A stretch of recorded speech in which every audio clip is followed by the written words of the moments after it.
হাদিস সাক্ষ্য দেয় আউফ ইবনে মালিক আল-আশজাঈ রাদিয়াল্লাহু তাআলা আনহু বুক ভরা দুঃখ আর চক্ষু ভরা পানি নিয়ে আল্লাহর হাবিবের কদমে এসে হাজির হয়ে গেলেন। বললেন, ইয়া রাসূলুল্লাহ, ইয়া হাবিবাল্লাহ, আমাদের একমাত্র সন্তান মুশরিকরা তারে ধরে নিয়ে গেছে। এই সন্তান ছাড়া আমাদের কোনো গতি নাই, বেঁচে থাকতে পারবো না।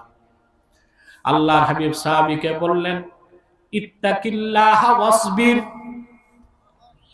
আল্লাহকে ভয় করো, ধৈর্য ধারণ করো। ওয়া আমুরুকা ওয়া ইয়্যাহা আন তাস্তাকসিরা মিন কওলি লা হাওলা ওয়ালা কুওয়াতা ইল্লা বিল্লাহ।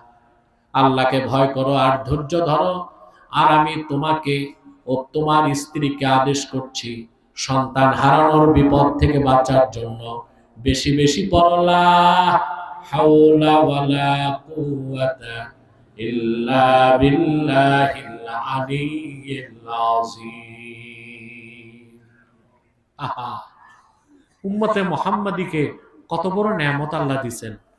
বলা হয়েছে দোয়া কানজুম মিন কুনুজিল জান্নাহ, পাহাড় সমান বিপদ সামনে থাকবে।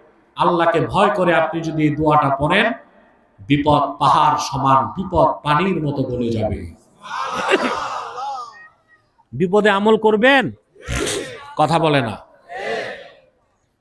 সাহাবী চোখের পানি মুছতে মুছতে বাড়ি আসছে। সুবহানাল্লাহ।